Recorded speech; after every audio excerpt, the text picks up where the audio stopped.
Welcome to this session for the Effective Principals Training Program. In this session, we will be looking at developing the Leadership Development Action Plan, otherwise called the LDAP. For this session, there are three major components for us to look at. One, we will be reviewing round one modules and the learning outcomes. We will then move to discussing crafting goals and objectives. And then we will close out this session by looking at completing the LDAP template. The Effective Principals Training Program comprises two rounds. In this round, we're focusing on round one.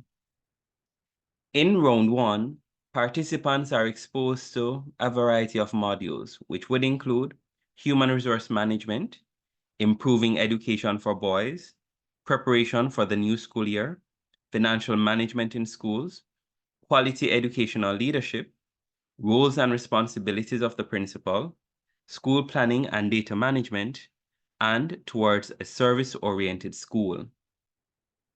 Each module comprises credit hours, and so participants in developing their leadership development action plan will need to align the credit hours with the modules selected. This round also requires that the financial management in schools module is selected by all participants unless otherwise approved by NCEL. In addition, participants must select a minimum of 4 modules totaling at least 600 credit hours. So whilst you're at liberty to choose from the variety of modules to which you have been exposed, you must select a minimum of 4 modules, and the financial management in schools module must be implemented. In addition, once you have selected all of your modules, you must account for at least 600 credit hours. So in the event that you select 3 other modules and the financial management in schools module, and you do not yet have 600 hours, it means that you may have to select a 5th module. Once you have done that, then you're on your way. Having selected the modules, you will notice that learning outcomes are prescribed. For example, the financial management in schools module requires participants to demonstrate a number of skills. Some of these include maintaining well-kept cash receipts and cash book, maintaining an effective petty cash system, ensuring a budget is in place, demonstrating proper accountability practices, and maintaining proper management of official bank accounts, which would of course include lodgements. Another example would include preparation for the new school year. For this module, participants are expected to demonstrate an understanding of the role of the principal as HR manager and instructional leader. In addition, principals must demonstrate that they have made adequate preparation for the physical school plant. How principals could go about doing this? They could, for example, implement a back-to-school checklist. And also, principals would need to ensure that they implement systems to meet staff and HR needs. So once you go through the respective modules to which you have been exposed and the learning outcomes, you look at those modules that best align with the challenges that you have in your schools or the opportunities that you want to act upon, and you will select your modules accordingly, guided by the learning outcomes. Once you have selected your learning outcomes, you need to look at the challenge in your school. And so this section of the Leadership Development Action Plan, or the LDAP, will require of you to first state the module that you're looking at, and then to indicate the challenge faced. So, for example, the instructions state, you will write the module in the first column, the name of the module, and in the second column, you will state the negative points of the current situation and indicate the impact it has on aspects of the school operations. Please do not state plans to address the challenge at this point, but be as explicit as possible. For example, if you select the Human Resource Management module, one component is that as a principal, you need to demonstrate capacity building in this area, or that you are adequately treating with these matters. So for example, if there's no appraisal system in your school, the challenge is that you would say there is no appraisal system in place for support or ancillary staff at the institution. And so you see that in one sentence, you have adequately captured the issue. We advise you not to be verbose or elaborate in your language, but to be direct in stating what the issue is. And then the second sentence would then look at the impact that this challenge has on your school. So it reads, for example, therefore, accountability is impeded and incentivization is not informed by equality. Let us dissect this challenge just a bit. So if there's no appraisal system in place for support or ancillary staff, it means that accountability is not always where it ought to be. And so you may find that you hold some colleagues to account while other colleagues are not held to account. Additionally, you may find that you may be praising or rewarding a staff member over another. And that is because the appraisal system is not in place, which should guide standardization. And so you want to ensure that there is equality. How do you get equality? By ensuring that standards are in place to guide the appraisal process. So to recap, you must state explicitly the module you have selected. Once you have done that, in one sentence, you state the challenge associated with that module in your institution. And then the second sentence will look at the impact that this challenge has on your school. For some modules, you may want to quantify your challenge. For example, if you look at improving education for boys, in the challenge, you may want to quantify your challenge. For example, 70% of boys at the grade 4 level are reading below their counterparts, or they're reading below that particular grade level. And then you move on to state the impact it has on your institution. Once you have settled on your challenge for your respective modules, then you're on your way. And so we go to crafting the goals. For each module that you select, you need to identify a goal. And when we talk about goal, we talk about something that is long-term. We talk about something that is big picture thinking. And always remember that a goal is not an objective. So I'll recap. Think about what your school will look like in the long term. 5 years from now, 10 years from now, because your intervention will be sustained. Think about it in the big picture way, not just thinking about the school in a community, but think about your school at the national level. Think about your school within the context of all schools at that particular level of the education system and how your school will be different. The goal is that big picture thinking, and then you break out that goal into specific objectives. Of course, we acknowledge that in crafting goals and objectives, there are varying ways of doing so, and there are varying elements. However, for this particular action plan, we ask that you state your goals and then move to your objectives. So when we talk about your objectives, we want you to be very specific, be direct. And in being direct, you ensure that there is only one action verb in your objective. Your objective should be measurable. And in measuring your objective, you could, for example, use quantifiers. For your implementation, you have a 3-month period. And so you'll ensure that the objective is achievable within that time period. We ensure that our objectives are relevant because they should be treating with the problem that has been identified in your specific institution. And of course, your objectives must be time-bound, meaning that there must be an end period within which you will measure that objective. Now let us look at an example. So earlier we spoke about the human resource management and the challenge of not having an appraisal system in place for support or ancillary staff at the institution. Your leadership development action plan could then look like this.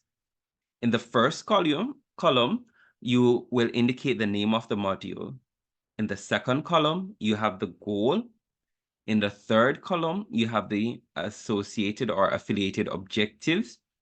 The fourth column, you will have your key activities. In the fifth column, you will have your resources. And in the final column, you will have your evidence of implementation. So for the human resource management, in thinking about it in terms of big picture thinking, long-term thinking, at this institution, we want to have efficient and highly motivated support or ancillary staff. That is the goal. And you see that in 5 years' time, if you address this issue, then this is what your school will look like. Your ancillary support staff will be efficient and they will be highly motivated. So you devise or craft one goal, and then you look at developing 2 or 3 associated objectives. For example, objective 1 is to develop job descriptions for all categories of support or ancillary staff by September 30, 2024. Let us analyze this objective a bit. So we see that it is specific because there's only one performance verb, which is to develop. And then we move to the other aspect of it in terms of it being measurable and time-bound and relevant. It is relevant because the issue is that there is no appraisal system in place.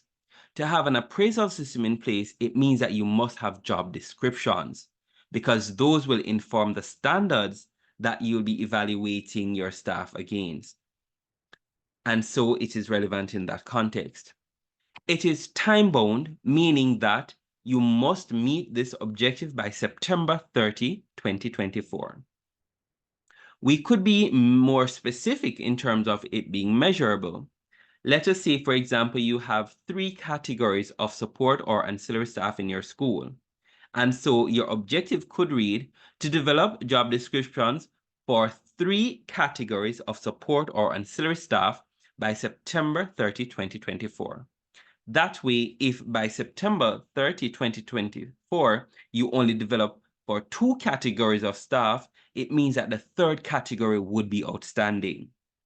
And that is how we get our objectives to be very specific, measurable, time-bound, relevant, and meeting the needs of the challenge identified. Then we move to the next column, key activities. For your key activities, you want to identify the major activity that must be completed in order to meet the objective. Of course, every key activity will have subsequent activities. So if we're supposed to develop job descriptions, some key activities that we need to have in place or to ensure happen would be 1, we need to commission a support or ancillary staff appraisal committee. And you also want to indicate here time frames. That way you have accountability measures in place. So if you're supposed to have your commission committee established by September 6, 2024, and September 7, 2024 comes into play and you have not yet accomplished that, it means that you would not have achieved this target or this key activity. So put time frames in place so that your key activities are measured in terms of being accountable. In addition to that, the next one is that you want to host consultation meetings. Because you want to be engaging the staff in the process, you ensure that they have an input. That way, you minimize the resistance that could possibly emerge if they're not involved in the process. And then you want to look at drafting the job descriptions and then ratifying those job descriptions. I'd like to point out at this point that for key activities or this column, ensure that you start with the verb, the action. For example, commission, host, draft, ratify. These are all action verbs. So start with your key activity being a verb, and you end with a time frame. Now we move across to the resources. In order to achieve these key activities, you need resources. So, for example, in terms of having a committee in place, you want to have personnel as your resources. And at this point, it is not necessary for you to list the individuals or the personnel who will be on this committee. Because if we go to the next column, which is evidence of implementation, you would have your terms of reference. And in the terms of reference, you would detail each key personnel to be a part of the committee, the constitution of the committee, the roles and responsibilities. All of those details would be in your terms of reference. If we look at the consultation meetings to be held, a key resource, for example, would be refreshment if you're going to refresh your attendees. And if you're going to be providing refreshment, you want to put a dollar value. How much will it cost to actually host this or these consultative meetings? Venue, for example, would be free because one would assume that you're using your school campus to host these meetings. And in terms of evidence of implementation, you would have meeting minutes, registers, and of course receipts because you'll be spending funds, so you want to properly account for these monies. Then we have the drafting of the job descriptions. Stationery would include paper, ink, and so on, because you may need to print these documents for circulation, or if you decide to go electronically, you disseminate via email or appropriate platforms. And then in terms of ratifying the job descriptions, again, you look at your personnel, which would come from your committee, and the final evidence of implementation would be those job descriptions. And so we would have completed objective 1 by breaking it out into the key activities, the resources, and the evidence of implementation. Now to look at the second objective to meet that goal. The second objective is to implement an appraisal system for all categories of support or ancillary staff by October 31st, 2024. And so you realize that your objectives should also be sequenced. In order to implement the appraisal system by October 31st, 2024, you need to have your job descriptions developed by September 30, 2024. Again, we look at timelines. So once you have crafted your second objective, you break it down into those key activities. So you want to develop the appraisal instrument by October 4, 2024. Again, you want to put timelines so that you manage yourself and you manage the people who will be involved in the process. If you develop your appraisal instrument, your resources would be stationary, for example, and the evidence to that is that you will need to have the appraisal instrument.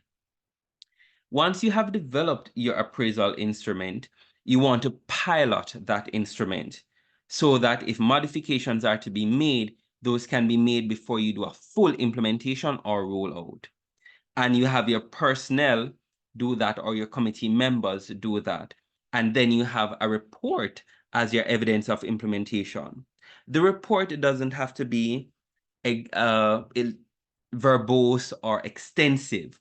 You want to, for example, provide a background to the instrument, the pilot period, who was involved in the pilot period, data collected from the pilot period or the pilot of the instrument, and recommendations. So a simple document would capture how you went about doing your pilot. Then, of course, you want to ensure that you look at developing an appraisal schedule. That way, you're guided throughout the process in ensuring that you capture every staff member, and every staff member is given a fair chance at being properly appraised for the period. And then you would, of course, look at conducting your appraisals, which would be ongoing. And once you have built out your objectives, your key activities, your resources, and evidence of implementation, then you should be on your way to achieving your goal. Once you have completed your LDAP, there are a few steps to move to. For example, you're required to submit your Leadership Development Action Plan to our Learning Management System, or the LMS. So you will see a Dropbox or a bin for you to upload. Once you have successfully submitted your LDAP, the NCEL will commission a team to review your LDAP. Then written feedback will be provided by NCEL, and to move forward, you would act upon the decision from the review of your Leadership Development Action Plan. In terms of a decision to be communicated, so on the final page of your Leadership Development Action Plan, there is a section that the NCEL team will complete, which is indicated by official use. So there are two options. One, we will ask you to proceed to intervention as per included feedback. Or two, we may ask you to revise and resubmit the Leadership Development Action Plan. If we ask you to proceed to intervention as per included feedback, we mean that you must modify the Leadership Development Action Plan and then submit the second version with your portfolio. If we ask you to revise and resubmit the Leadership Development Action Plan, it means that you must resubmit before you proceed to the intervention. And of course, the NCEL officer will indicate his or her name, affix his or her signature, and the date of approval or the decision being communicated to you. I trust that this session has been useful or will be useful. So thank you for watching, and all the best on your journey to becoming a more effective school leader. Thank you.